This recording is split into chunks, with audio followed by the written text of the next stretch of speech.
I'm Ben Swann, and this is Truth in Media. Truth in media? There's no way they would lie to me. I mean, they're against the mainstream media with all their flashy production titles and professional, well-edited production. Oh, hang on.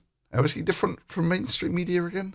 Oh yeah, of course. Alternative facts. The war over face masks. Yes, in our highly politicized climate, it seems like everybody has to be on some kind of team against everybody else. Well, if you think that facts and alternative facts are on different teams, then, well, maybe, yes. Now, this is Ben Swann from Real Truth Media, or some such, and he's got some conclusions that he wants to share with you about wearing masks. And this is what you need to know. The reality is, number one, wearing an N95 face mask does not prevent the spread of virus. Now, the bizarre thing here is this is at the end of a 12-minute video where he goes through paper after paper, none of which show what he's just concluded. Now, here's what that all means. It means that this talk of protecting you from a virus with a mask is not based in science. I've shown you the science. No, you've shown us that you really didn't understand what you were reading. No matter how immaculate your production values being featured on Russia Today and the such like. And seeing as your video has about 300,000 views and a 90-something% approval rating, I'm going to guess that you've just misled about 1/3 people into believing that wearing masks will not affect the spread of the virus. You showed a bunch of studies that show that face masks, under some circumstances, can be fairly inefficient at stopping you catching viruses like influenza. In no significant difference in the incidence of laboratory-confirmed influenza. Did you get that? In the 2019 study, there was no significant difference by wearing an N95 respirator mask. However, that is not the same thing as showing that masks don't decrease the spread rate of a virus, especially in things like in a pandemic. All you've essentially done is looked at a bunch of studies showing that washing your hands really doesn't prevent you getting food poisoning, which is sort of true enough. You mostly eat with a knife and fork anyway, so why should it matter? Then you make the jump to the conclusion that therefore it's completely irrational, that there are all these government rules and regulations requiring that restaurant workers wash their hands. In fact, in the state of Michigan, Governor Gretchen Whitmer has issued an executive order that tells businesses they must force customers to wear a face mask, and if they don't, the owner of that business could lose their license to operate in the state of Michigan. All over the country, we're seeing signs, people saying you must wear a face mask. Yes, you're about to witness Ben Swann of Real, of course I'm not lying to your face media, go on to speculate that something as mundane as the health benefits from washing your hands or wearing a mask. Nah, he's going to dismiss all of the science on it and run off to the conclusion that simple hygiene is actually about the government forcing you to submit. It's not based in science or fact. And if it's not, then is wearing a face mask really about protecting the public? Or does it become about submission of the public? Are we being forced to submit merely because politicians want us to? And this is where the whole conspiracy bullshit breaks down in the face of a pandemic. This is not some little thing to try and control people in the United States. This happens in every country on the planet. The communists, the capitalists, the bourgeoisie, the dictators, the libertarians, and the liberals. You know why, Ben? Because a virus doesn't care about your political persuasion. Now, for Ben here, they all got together, all of these different people, they all got together in a big room to conspire to get people in America to wear masks. Then is wearing a face mask really about protecting the public? Or does it become about submission of the public? Are we being forced to submit merely because politicians want us to? Reality check time. South Korea got its first case of the coronavirus on the same day that the US did. It had its outbreak of the coronavirus sooner than the US did. But thanks to the rapid action and the vigorous contact testing, they got their outbreak under control much sooner. And they did it all without the need for a nationwide shutdown.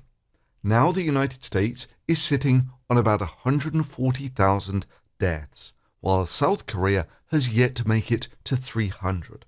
The US is currently recording 70,000 new cases per day. That's over 5 times the entire number of cases that were recorded in South Korea.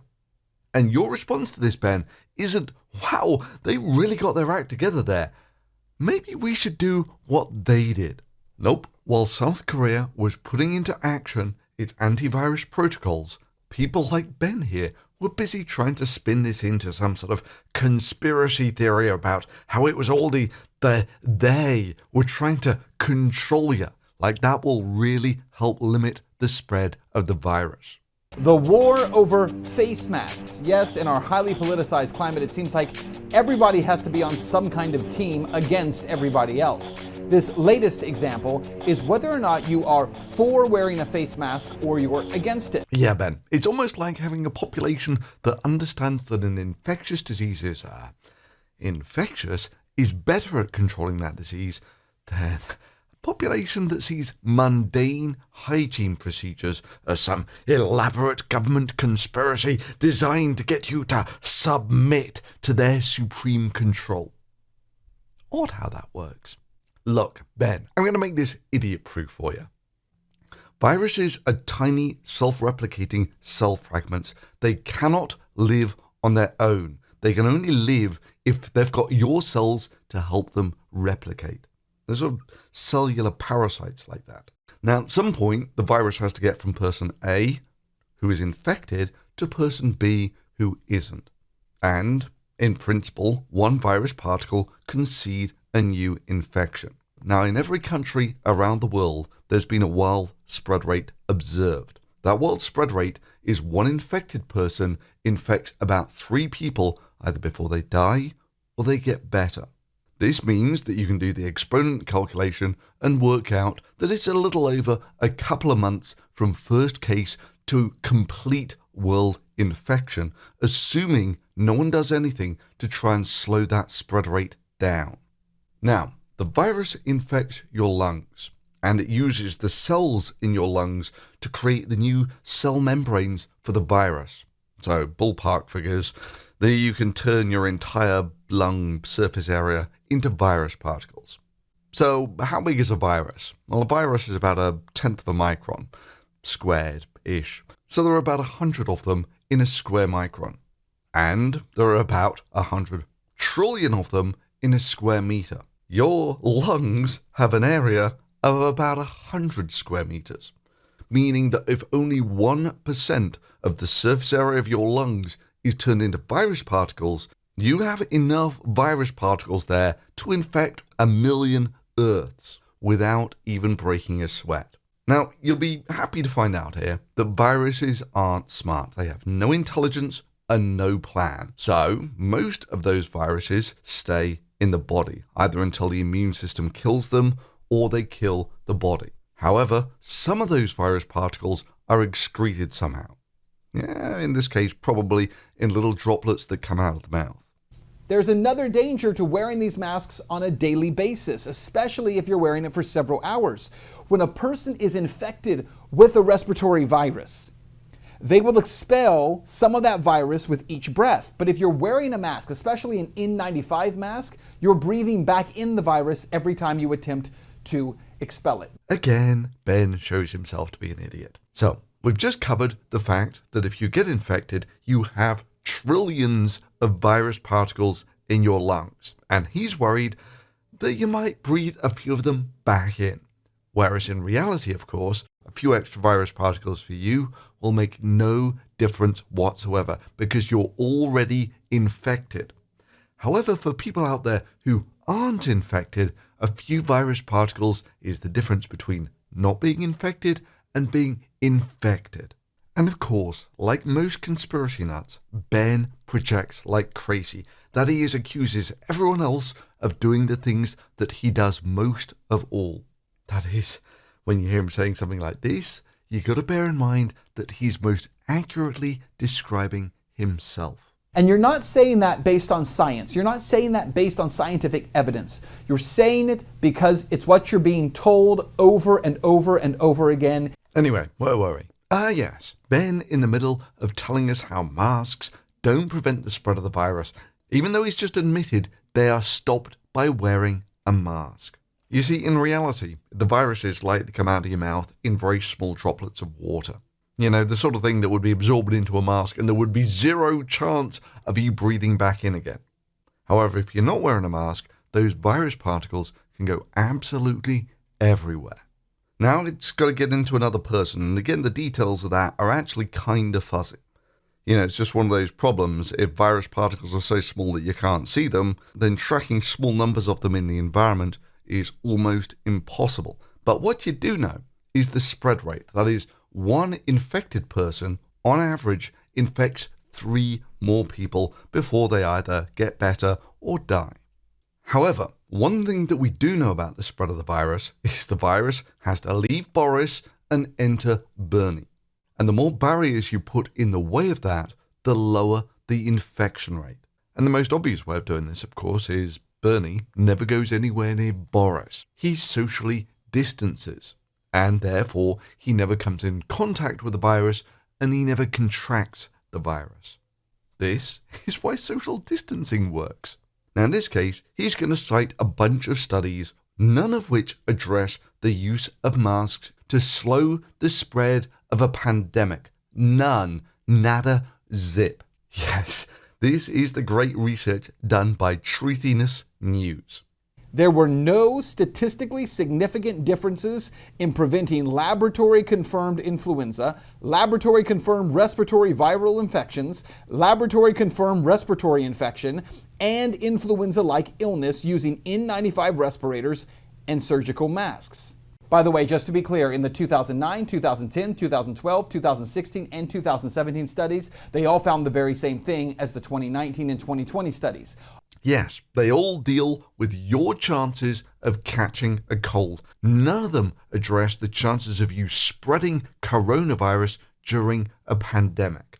But hey, here's a thought for you, real truth in this news, and something that's not addressed in any of your studies. Boris here has been listening to real truthiness news and completely believes that masks don't stop the spread of a virus in a pandemic. And this is what you need to know. The reality is, number one, wearing an N95 face mask does not prevent the spread of virus. So when he gets the virus, he coughs out virus particles. Now, Bertie, on the other hand, understands that wearing a face mask will reduce the amount of virus that he coughs out, maybe by a factor of 1/3. So when Bertie coughs, he excretes 1/3 of the virus, thereby reducing the spread of the virus by a factor of 3, which is not far off what has been found on the effectiveness of using masks in a pandemic to reduce the spread rate. So let's see what we got. Proceedings of the Royal Society. A modelling framework to assess the likely effectiveness of face masks in combination with lockdown in managing the COVID-19 pandemic. And it's from some rinky-dinky little outfit called the University of Cambridge, maybe? I don't know. I'm sure they're a respectable outfit. I've never heard of them myself, but let's see what they've got to say, shall we? With the COVID-19 with an R0 of 2.2. So R0 is basically the spread rate. So when the R0 gets down to 1, the rate that people are losing the virus and the rate that they're contracting it is the same. So when you get to an R0 lower than 1, you're winning. And the wild spread rate for COVID-19 is probably 2, 3, that sort of thing. And for scenarios where face masks were worn only after the onset of symptoms, the median R0 fell below 1 if at least 95% of the population wore face masks, with a similar efficiency to N95s. With a policy that all individuals must wear face masks all of the time, a median effective R0 or of below 1 could be reached even with a face mask effectiveness of 50% with an R0 of 2.2, or face mask effectiveness of 75% with an R0 of 4. Too long didn't read version. It's expected that wearing a face mask will about halve the spread rate of the virus. Set aside your preconceived notions. What does science say? What do the facts say about face masks? But what if you don't feel sick? Why should you wear a mask then? Well, breaking news. Half the people who spread this virus don't feel sick. And if on average you're going to transmit the virus to 3 other people, all of which have a 3% chance of dying, that means by not wearing a mask, you have about a 10% chance of killing someone. It's literally like saying that you don't want to wash your hands because you think it's unhealthy. So why should you be forced to wash your hands by the government when you're about to prepare food for other people? In more gun-centric terms, would you argue that you should have the right to just open the window and randomly fire bullets out?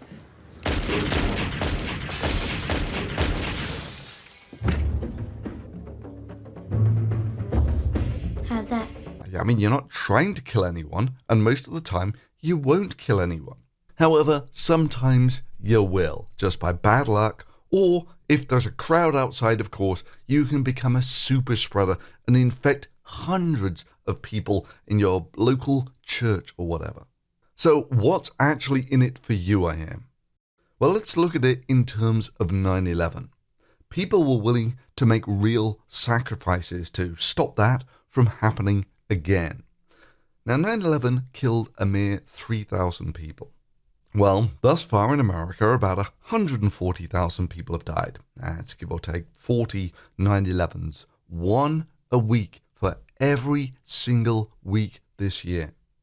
I mean, we all know what America would have looked like if this was handled competently, but maybe, just maybe now is the point where it's worth considering wearing a mouth covering. Only in public, and maybe only for a month or two, because it could save tens of thousands of Americans, perhaps many more.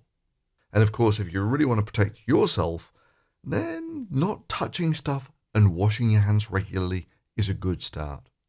And for those who want an update on my video debunking that politician who said that masks were bad for your health, the one that YouTube deleted, well, YouTube is still mulling that over some 3 weeks later. Awesome. Now, thankfully, they did leave my video debunking the crazy doctor up, who assured us that all you needed to show that a mask depleted your blood oxygen levels was a little blood oxygen meter clip and a mask. Okay, it just takes an average, you don't have to be a doctor, it takes an average person, put on a freaking mask and put on an oximeter, pulse oximeter, and you'll see your own oxygen levels drop. Now, oddly enough, I did that exact experiment, and shockingly, there was no depletion in the blood oxygen levels observed. Now, despite me challenging Dr. Butter to do this experiment, for some strange reason, he's shown a masterly reluctance to repeat my experiment. Kind of odd, don't you think? And guess what? This guy, too, also thinks that masks deplete your blood oxygen by up to 20%. It is known that the N95 mask, if worn for hours, can reduce blood oxygenation as much as 20%, which can lead to a loss of consciousness. Even though I didn't detect any myself after about half an hour or so. Now, if these Muppets believe this for just 1 second, then why aren't they protesting that doctors should take off masks to perform operations? After all, they might get hypoxic and pass out. As much as 20%, which can lead to a loss of consciousness. I mean, surely a doctor passing out would be catastrophic for both the doctor and the patient. I mean, why? Why isn't Ben here protesting for the freedom of doctors not to wear masks, for their freedom not to black out in the middle of operations? And it also turns out there's something else that causes hypoxia. Yes, if you've ever gotten on a plane, when those planes get up to altitude, the partial pressure of oxygen drops by about 10%. Blood oxygen also drops by about 5%. Where are all the anti-maskers protesting for air flight to be banned because it causes hypoxia? So that's today's video. Drop a thumbs up on it for the thankless task of having to debunk these spanners. Seriously, they got the easiest job in the universe. The cryptic, secretive sales pitch of, I'm going to tell you the truth that they don't want you to know. Whereas all I've got is the cold, hard, ugly reality.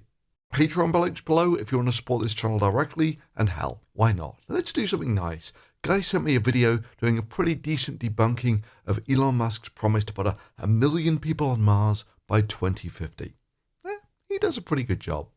So that's it for today, and thanks for watching.